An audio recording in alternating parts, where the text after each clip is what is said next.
한국교회 초창기에 많은 또 교회를 세우고 또 많은 또 영혼들 구원했던 이성봉이라는 목사님이 이제 계십니다. 이분이 6.25 사변 때 미처 공산군을 이제 피하지 못하고 그만 이제 목포 지방에서 공산군에게 체포가 되었습니다. 이때 인민군 장교가 이성봉 이 목사님을 신문을 하게 되었습니다.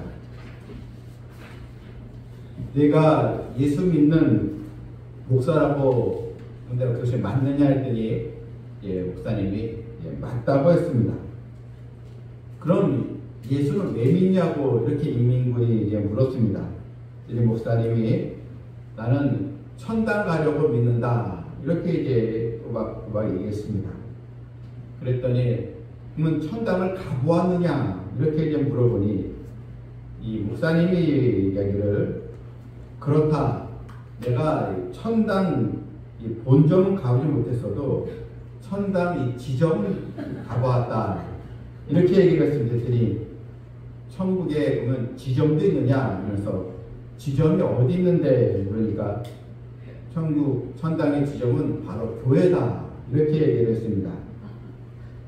성도들이 살아있을 때는 천당 지점인 교회에서 하나님께 예배드리고 믿음으로 살다가 죽으면 다 천당 이 본점으로 간다. 이렇게 이제 얘기를 한 것입니다. 이 총부리 앞에서도 전혀 두려워하지 않고 하나님의 말씀 그대로 또 이야기하는 모습을 보면서 이 인민군 장교가 너는 진짜 목사구나 하면서 석방을 시켜 주었다는 한국 교회에 나오는 그 이야기입니다. 여러분, 이 교회는 이성봉 목사님이 이야기한 것처럼 이 천국의 지점 같은 그런 또 하나님의 또 거룩한 장소인 것입니다. 교회가 크고 작든 우리는 하나님의 약속을 바라보며 믿음으로 모인 곳이 바로 이 교회인 것입니다. 저는 이 삼성 이비전 교회가 좋은 교회, 또 건강한 교회, 또 아름다운 교회, 하나님을 기쁘게 드리는 그 교회가 되기를 또 기도하면서 오늘 말씀을 또 준비했습니다. 이제 우리가 내가 좋아하고 내가 또 그냥 가고 싶고 내가 원하는 그런 교회를 넘어서서 이제 우리는 하나님께서 기뻐하시고 하나님께 영광을 돌리는 그런 또 복된 교회를 우리가 스스로 기도하면서 만들어가는 성도가 되어야겠습니다. 오늘 이 본문에 하나님께서 기뻐하시는 이 모델이 될 만한 교회가 소개되어 있습니다. 그 교회는 초대교회인 예루살렘 교회입니다. 예루살렘 교회는 어떤 교회였습니까? 무슨 조직이 많은 그런 교회가 아니었습니다. 또 많은 이 부자들이 출석하는 교회도 아니었습니다. 권력자들이 또 많은 교회도 아니었습니다. 저명한 학자가 또 출석한 교회도 아니었습니다. 그냥 평범한 또 시민들이 나오는 그런 보통 사람들이 모인 그런 또 교회였습니다. 교회는 어떤 사람이 나오느냐 이것이 문제가 아니고 바로 하나님의 영광이 있는 하나님께서 기뻐하시는 그런 교회인가 이것이 더 중요한 것입니다. 오늘 본문 이 43절을 보게 되면 이 사람들이 두려워하는데 사도들을 말미암아 기사와 표적이 많이 나타났다 했습니다. 사람들이 두려워했다. 사람마다 두려워했다는 것은 이 성도들이 교회에 나오면서 하나님을 무서워하고 또 신앙생활에 또 부담감을 가지고 또 이런 두려워했다는 것이 아니고 성도들의 이 마음속에 하나님을 향한 이 경외심, 또 경건한 그 마음, 하나님을 바라봄으로 또 두렵고 떨림으로 오직 하나님께 집중하는 예배를 드리고 늘 자기는 하나님 앞에 있다는 사실, 그래서 하나님을 경외하는 그런 마음으로 예배를 드렸다, 이런 또 내용입니다. 이런 하나님의 그런 또 자녀들이 그런 예배드리는 모습을 보면서 하나님은 또 교회 기사와 또 표적, 즉 기도 응답이 많이 나타나는 그 복을 바로 주셨다는 것입니다. 여러분, 주의 백성들이 교회에 또 나올 때 무엇보다 우리는 하나님 앞에 예배드리러 온다는 사실, 나는 하나님 앞에 있다는 사실을 기억하고 우리는 하나님 중심의 믿음으로 예배를 드려야 하는 것입니다. 하지만 오늘날 한국교회의 문제점이 무엇입니까? 성도들이 말씀을 들어도 이 마음에 또 찔림이 없고 또 기도의 또 영성이 또 사라져가고 교회를 또 쉽게 나오지 않는 그런 또 신앙으로 나가고 있으니 교회에 하나님의 권능이 예전보다 나타나지 않다고, 그래서 많은 또 목회자들 또 신학자들이 한국교회를 지금은 기도해야 될 때다, 이렇게 지금 말을 하고 있습니다. 여러분, 주님의 이름으로 모인 이 교회에 하나님의 권능이 나타나고 또한 성도들의 또 믿음을 통하여서 우리 교회도 기사와 표적, 하나님의 응답과 복이 넘치는 교회가 되기를 또 하나님 앞에 간구하는 우리 성도들이 되어야 될 줄 믿습니다. 또한 이 초대교회의 성도들은 서로 사랑이 넘치는 아름다운 공동체였다는 것입니다. 오늘 본문 44절에 믿는 사람이 다 함께 있어 모든 물건을 서로 통용하고 또 재산과 소유를 팔아 각 사람의 필요를 따라 나누어 주었다고 했습니다. 당시 예루살렘 교회에 있는 구성원들, 성도들의 구성은 아주 다양했습니다. 자유민 성도들도 있었고 또한 노예 출신 성도들도 있었습니다. 또한 로마 제국의 정부에서 일하는 이런 관리자들도 있었습니다. 또 예루살렘 성읍이나 유대 시골 쪽에서 올라온 이런 빈민가 출신 성도들도 있었습니다. 이들은 하나같이 하나님의 은혜를 사모하면서 서로 사랑하고 세워주는 아름다운 사랑을 실천한 교회였다는 것입니다. 예루살렘 성도들은 서로 우리는 한 가족, 한 형제, 한 자매라는 그 유대감이 있었기에 공동체 안에서 서로 물건을 또 나누고 또 없는 사람들에게 또 도와주면서 같이 믿음을 또 키워왔던 것입니다. 예수님께서 말씀하시기를 재물이 있는 곳에 내 마음도 있다라고 했습니다. 여러분, 내가 좋아하고 사랑하는 사람이 있을 때 그 사람에게 우리는 도움을 주고 싶고 또 그 사람에게 내가 또 돈을 사용하는 거 아깝지가 않지 않습니까? 그런데 나와 좀 껄끄러운 사람 있고 나와 관계가 되어 있지 않은 사람에게 또 물질을 쓴다는 것은 굉장히 그것이 때로는 마음에 또 원치 않는 또 불편함으로 또 찾아오게 될 것입니다.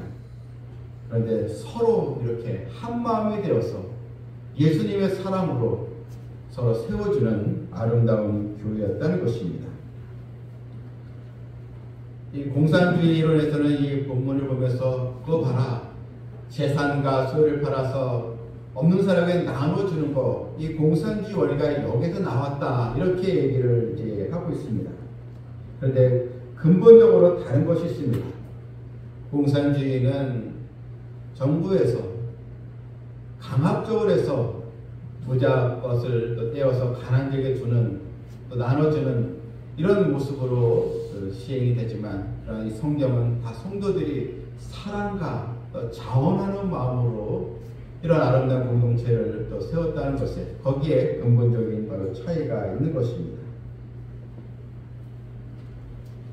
또한 본문 또 46절을 보게 되면 날마다 마음을 같이하여 성전에 모이기를 힘썼다고 했습니다.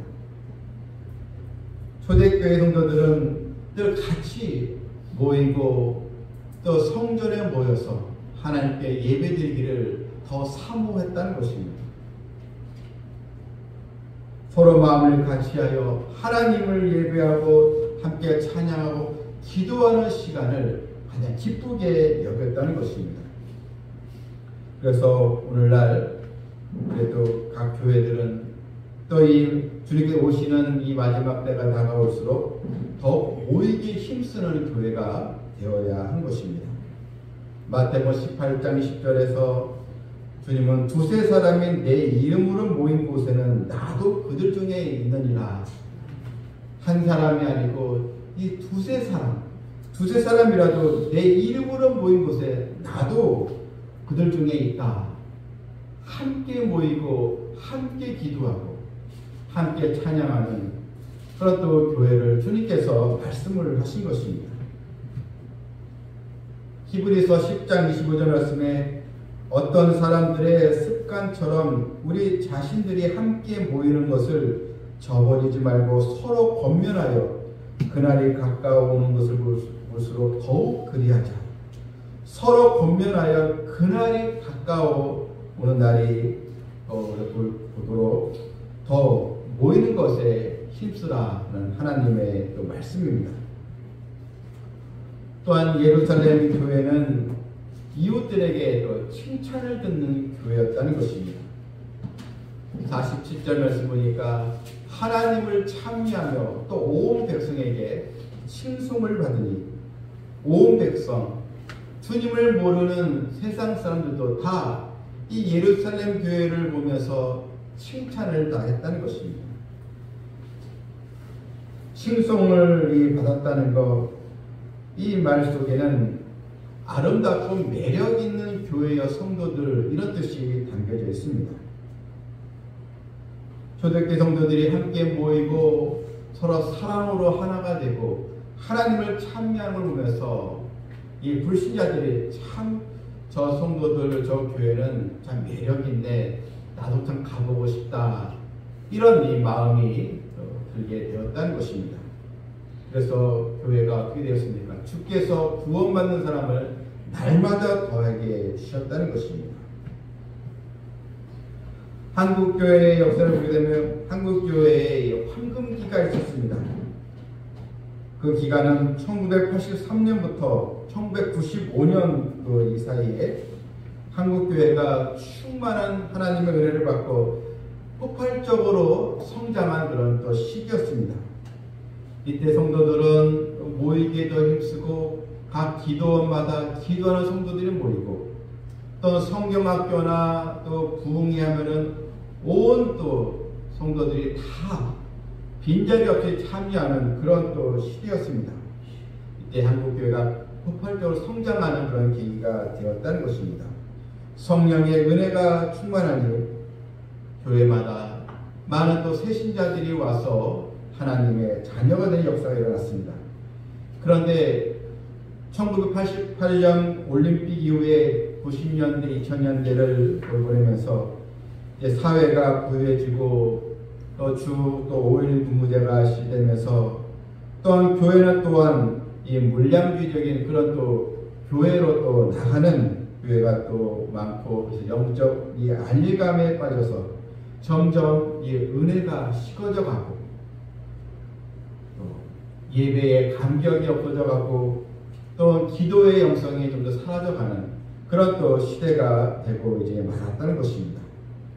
이단들은 더 늘어나고 또한 교회 안에 여러 또 분란이 좀 많이 생기고 또한 세상의 뉴스에 교회 여러 또 추문들이 또 생김으로써 불신자들 세상 사람들에게 오히려 존중받는 교회가 아니고 오히려 또 손가락질을 받는 그런 또 일들이 많이 일어나게 됨으로써 이 교회가 쇠퇴기에 접어들고 이제 말았다는 것입니다.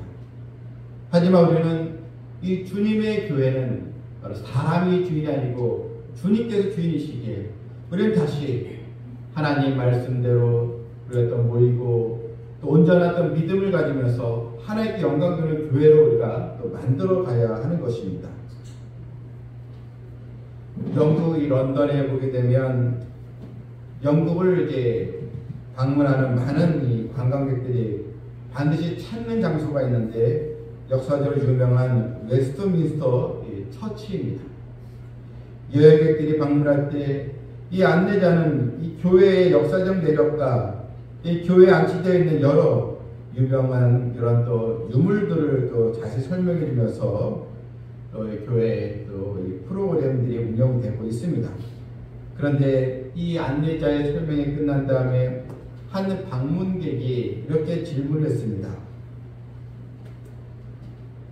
내가 교회에 관한 여러 내용과 내력에 대해서 잘 들었습니다. 근데 한 가지 질문이 있습니다.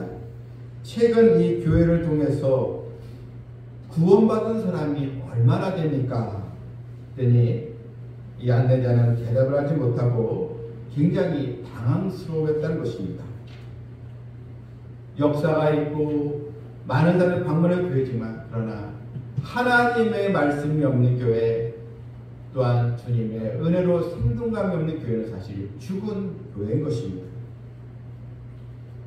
성령의 감동과 은혜 역사가 있는 주님의 교회가 되게 우리가 같이 기도하고 힘쓰는 성도들이 되어야 될 줄 믿습니다. 세계에 많은 이 교회들이 있는데 그런데 한국 교회는 그래도 열정 있는 교회다 이렇게 세계 학자들이 말합니다. 왜냐하면 세계에 있는 교회들은 다 대부분 딱 일주일에 한 번만 모인다는 것입니다. 새벽 기도가 있는 교회가 없고 또 금요 기도회가 없는 교회가 그냥 주일날만 모이는 그런 교회가 대다수라는 것입니다. 그런데 한국 교회가 희망 있는 것은 성도들이 주일뿐만 아니라 새벽에도 오고 수요일도 오고 또한 금요일도 오고 늘 이 교회에 오는 또 즐거움이 있기에 그래도 한국 교회는 세계 역사 여러 교회 가운데라도 소망 있는 교회다 이렇게 지금 이야기를 하고 있습니다. 여러분 우리는 그냥 어쩌다 또 주일이 되어서 모이는 그런 성도가 아니고 오늘 주시는 은혜의 말씀을 우리가 사모하면서 우리가 또 믿음을 더 견고히 세워가는 교회가 되어야 될 줄 믿습니다. 점점 사실 이 시대는 주일 성수에 대한 그 개념도 좀 더 희미해져 가고 있습니다. 예배를 또 드리는 것을 너무나 또 쉽게 생각하고 또 아무 때나 요즘은 또 인터넷으로 또 예배 드리니까 주일날도 그냥 아무 때나 그냥 말씀 들으면 되지 인터넷 동영상 보면 돼 이런 식으로 또 성도들이 그런 신앙의 이 관념이 점점 희미해져 가고 있다는 것입니다. 여러분 주일 성수의 의미는 무엇입니까? 주일은 바로 주님의 날이라는 뜻입니다. 구별해서 온전히 주님께 드리는 날이 바로 주일날인 것입니다. 아무런 준비 없이 기대감도 없이 그냥 아무런 또 그런 생각 없이 교회에 출입하는 것으로 우리가 만족하는 것이 아니고 오늘 나에게 하나님 어떤 말씀을 주실까? 또 나에게 어떤 깨달음을 주실까? 내가 또 바뀌고 변화될 부분은 어떤 것이 있을까? 이걸 기도하면서 우리가 주일을 또 지키고 예배드릴 때 하나님 역사는 더 크게 일어나게 될 줄 또 믿습니다. 초대교회는 사실 기뻐할 만한 그런 상황이 아니었습니다. 여전히 이 로마에 이런 박해가 있었고 또 유대 율법주의자들의 그런 방해가 아주 심한 그런 또 일들이 있어서 많은 성도들이 큰 고통을 겪고 힘들어하는 그런 또 상황이었습니다. 사도행전 5장에 보게 되면 이 사도들이 이런 유대 종교 지도자들의 그런 또 계략으로 인해서 이 공의 앞에 잡혀갔습니다. 근데 이때 이 부당한 일을 또 겪었지만 사도행전 5장 41절에 이런 말씀이 있습니다. 사도들은 그 이름을 위하여 능력받는 일에 합당한 자를 여기심을 기뻐하면서 공의 앞을 떠나이라. 그들은 매도 맞고 아주 부당한 대우를 받고 큰 곤욕을 치렀지만 그런데 주님 때문에 오히려 기쁨을 잃지 않고 하나님께 영광을 돌렸다는 것입니다. 여러분, 이 기쁨, 이건 바로 세상에 줄 수 없는 하나님만 줄 수 있는 최고의 기쁨, 천국의 기쁨인 것입니다. 이 기쁨으로 우리가 살아간다면 어떤 인생의 고난과 역경들에는 이길 수가 있는 것입니다. 미국에 나이아가라 폭포가 있는데 1분에 무려 50만 톤의 물이 떨어지는 큰 폭포입니다. 그런데 1948년 3월 29일 이 폭포 물줄기가 갑자기 멈춘 적이 있었습니다. 그때 많은 사람들은 지구의 종말이 왔는가, 어떻게 이런 거대한 폭포가 지금 가뭄이 있는 시기간인데 갑자기 물줄기가 끊어지는가, 큰일이 일어나는가, 이렇게 이제 이야기를 했습니다. 근데 멈춘 이유를 조사해 보았습니다. 그랬더니 강 맨 위쪽에 그 아리오라는 그런 큰 이 빙판 지역이 있는데, 근데 이 빙판 지역에 큰 얼음 덩어리가 그만 떨어져서 나오다가 이 나이아가라 강줄기 그 입구를 30시간 동안 막아버려서 이게 물줄기가 그쳤다, 이런 또 조사가 나왔습니다. 여러분, 혹시 내가 하나님의 은혜의 물줄기에 은혜를 받아야 되는데 어떤 것이 나를 이렇게 가로막고 있는지, 하나님의 축복, 하나님의 은혜, 또 하나님의 사랑을 내가 받았는데 어떤 것이 그 나를 또 그 사이에 가로막고 있는가, 나의 또 숨겨진 죄악들은 또 어떤 것이 있는가. 우리는 기도하면서 하나님 앞에 회개하고 또 하나님의 그 관계에서 우리가 거심돌이 되는 것들은 다 우리가 내려놓고 다시 믿음을 회복할 용도들이 되어질 줄 믿습니다. 말씀을 맺겠습니다. 교회는 무엇보다 하나님의 은혜를 사모하는 살아있는 믿음의 공동체가 되어야 합니다. 서로 마음을 같이하여 날마다 함께 또 기도하고 함께 또 모이기에 힘쓰고 하나님의 기쁨이 되는 우리 성도들 되어서 하나님의 영광을 우리가 직접 또 체험할 수 있는 우리 모두가 되기를 주님의 이름으로 축원합니다. 아멘. 하나님 아버지, 오늘 사도행전에 나타난 이 초대교회의 모습을 보았습니다. 로마 정부의 큰 박해가 있는 그런 어려운 시기에도 성도들이 천국의 기쁨, 우리 하나님의 그 말씀의 은혜를 더욱 사모하기에 모든 역경들을 이기고 더 모이게 힘쓰므로 하나님의 큰 은혜와 복을 받은 것을 보았습니다. 우리 또 삶의 여러 또 고난과 예기치 않은 일련의 어려움이 늘 찾아오지만 우리에게 이 기쁨이 있다는 것을 늘 깨닫게 해주시고 하나님의 자녀된 이 축복을 놓치지 않도록 도와주시옵소서. 예수님의 이름으로 기도하옵나이다. 아멘.